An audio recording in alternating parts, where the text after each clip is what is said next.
Here's an intro to Outcome Tracker. So when we have a client's intake form, then we will either add them as a new client or see if they already exist in the Outcome Tracker database by opening it up, logging in, and then clicking on People and Organizations. You type in a person's name and then find them on the list. This looks like the participant's intake form who we have, so we click on them. If you notice that they're not, if they only have a handful of tabs here, rather than all of these gray tabs at the top, then you might need to add their role as growing money or micro business. So you can click on that and then add a role if necessary, such as micro business or growing money are the ones that are most helpful for us. Hit add, and then once it refreshes, more of these tabs will open up. So we generally start out with common intake, and on the right hand side, if there had been old intake forms, they would have been saved by date right here, and there'd be a list of them, so you might see that in some of the tabs later on once we move along, but you would just type in today's date, click on who the provider was. If it was Jim, for example, facilitating a workshop, you would click on Jim's name and then go through all of this information here. First name, last name, cell phone, email address are really important to gather.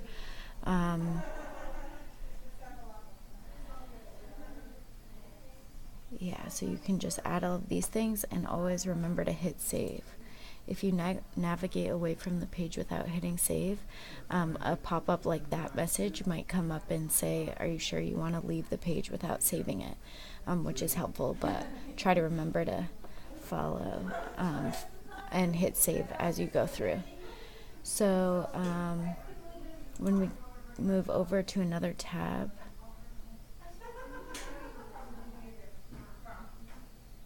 you can see other information that we'd have to add, and here you can see an example of previous entries, and with a new intake form we'd then hit save again and it would save it as today's date.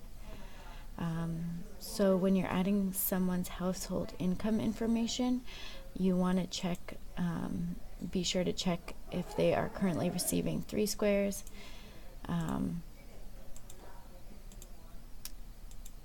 and to record whether or not they're on Reach Up or receiving TANF money.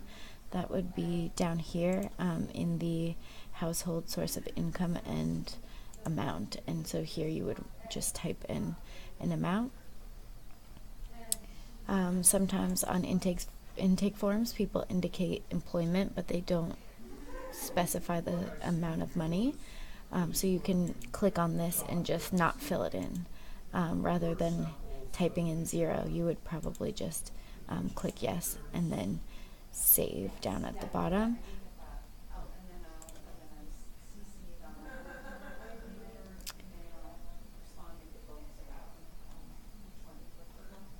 Okay, it's still saving. There we go. Now, if we are enrolling someone into an activity like a class, if you had the attendance sheet after a workshop, you would hit the activity list page tab and then enroll this participant in an activity. The way to do that is to ask for a list of all of the workshops to show up. So that would be enrollment status, both open and closed, probably erase creating a financial future if you know that you're not looking for that. And what we are looking for is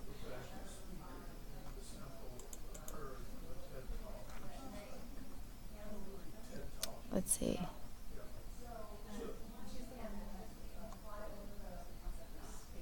On May 10th, SpendSmart 1 in Burlington at 10 a.m. Scooby-Doo participated. So we'd click on that. It would open this page. And then what we have to do is mark as attended, and we can ignore the client paid classes required incentive as far as I know. But what is important to indicate is if the participant is currently receiving 3 squares and or currently receiving TANF. If you can't remember off the top of your head, like for example, if you're not inputting this person's intake form at the same time that you're enrolling them in a class, you might have to go back to this page, click on the household income, wait until it loads, and basically scroll down to see if they had indicated either of those, right here on the most recent intake form. If it shows that they are receiving 3 squares and or TANF, then you would go back to this and indicate yes for both of them. Hit save. So now we know that that person has been enrolled, and when you X out of that, and go back to their activity list, great. So it should say that they enrolled in the work. They were enrolled. And if you happen to have enrolled them without indicating that they in fact attended, for example, if you click on one and you forget to check this box, attended, then it will show up like this. It will say participated for 0 hours rather than the amount of hours the workshop actually was. So just make sure that you actually mark them as having attended, and if you forget whether or not you did that, you can see if hours show up or not, then that will tell you.